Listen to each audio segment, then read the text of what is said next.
حضرت آدم علیہ السلام کے تیسرے بیٹے کا نام شیس تھا۔ ابن کثیر کے مطابق شیس کے لفظی معنی عطیہ خدا ہے، یعنی تواریخ کے مطابق ان کی ولادت حابیل کی موت کے بعد ہوئی، اس لیے انہیں اللہ کا عطیہ قرار دیا گیا۔ البتہ یہ صراحت موجود نہیں کہ حضرت شیس کے ساتھ کوئی جڑواں بہن پیدا ہوئی تھی یا نہیں۔ بعض روایت میں ہے کہ قابیل اور شیس کی عمروں میں 30 برس کا فرق تھا۔ بحر طور حضرت شیس کو کئی اعزازات اور مراتب ملے۔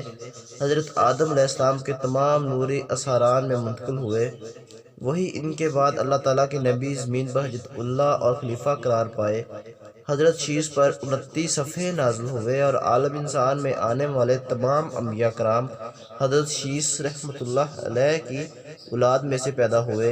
حضرت شیس کے بارے میں ایک روایت یہ بھی ہے کہ آپ روئے زمین کے علاقے کے واحد وہ انسان ہیں جن کی شادی جنت کی حور سے ہوئی۔ حضرت شیس کے بارے میں ایک روایت یہ بھی ہے کہ آپ روئے زمین کے وہ واحد انسان ہیں جن کی شادی جنت کی حور سے ہوئی۔ بعض کتب میں اس حور کا نام اقلیمہ بیان کیا گیا، لیکن بعض روایت کے مطابق یہ اقلیمہ نہیں، اقلمبہ تھی جو حابیل کے ساتھ پیدا ہوئی۔ حضرت شیس نے 912 سال کی عمر پائی۔ ہندوستان کے شہر ایودھیا میں ایک قبر کو حضرت شیس کی قبر بتایا جاتا ہے، تاہم اس بارے میں کوئی دستاویزی ثبوت موجود نہیں۔ ان کی کئی اولادیں ہوں گی، تاہم تاریخ میں ان کے صرف ایک ہی بیٹے کا نام درج ہے، جسے اسلامی تواریخ میں اتوش اور بابیل انوش لکھتی ہے۔ اتوش یا انوش نے 920، بعض روایت میں 905 سال عمر پائی۔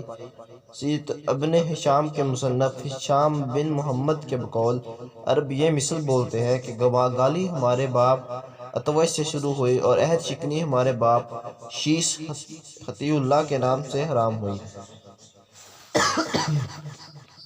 اتوش کے بیٹے کا نام کنعان تھا جس نے 910 سال کی عمر پائی، جبکہ اس کا بیٹا مہلائل تھا جسے بابیل میں مہلل لکھا گیا۔ اس کی عمر 875 سال، بعض روایت میں 895 سال بیان کی گئی۔ اس کے بیٹے کا نام یرد تھا، بابیل اسے یارد کہتی ہے، لیکن بعض تواریخ میں اسے لود بھی لکھا گیا۔ یہ 962 سال زندہ رہا۔ کہتے ہیں کہ سب سے پہلے بت اس کے دور میں بنائے گئے اور سب سے پہلے حضرت شیس کا بت بنا کر اس کی پرستش شروع کی گئی۔ یرد کے بیٹے کا نام اخنوخ تھا، بابیل میں یہ نام ہنوخ درج نہیں، انہیں انوک بھی کہا گیا۔ آپ کے وطن، زمانے، نام اور نسب کے متعلق مورخین متفق نہیں۔ اسلامی مورخ اور قرآن مجید انہیں حضرت ادریس علیہ السلام کہتے ہیں، جبکہ یونانی میں آپ کا نام ترفیس ہے۔ ایک روایت کے مطابق آپ کو لقب ادرین تھا، بعض مورخین کہتے ہیں کہ یہی ادرین بعد ازاں ادریس بنا۔ بابیل میں آپ کے حوالے سے کوئی خاص تفصیل موجود نہیں، البتہ قرآن مجید میں سورۃ مریم اور سورۃ انبیاء میں آپ کا تذکرہ موجود ہے۔ مورخین نے آپ کے بارے میں جو تفصیلات بیان کی ہیں، ان کی تصدیق قرآن کریم، بابیل اور احادیث سے نہیں ہوتی۔ بابیل کے مطابق حضرت ادریس جب پیدا ہوئے تو ان کی والد یرد کی عمر 162 سال تھی۔ آپ کے کئی بہن بھائی تھے، لیکن ان کے نام کہیں نہیں ملتے۔ حضرت ادریس نے 365 سال کی عمر پائی اور بالآخر اللہ تعالیٰ نے آپ کو چوتھے آسمان پر اٹھا لیا۔ حضور اکرم صلی اللہ علیہ وسلم جب سفر معراج پہ چوتھے آسمان پر حضرت ادریس سے ملاقات فرمائی تھی۔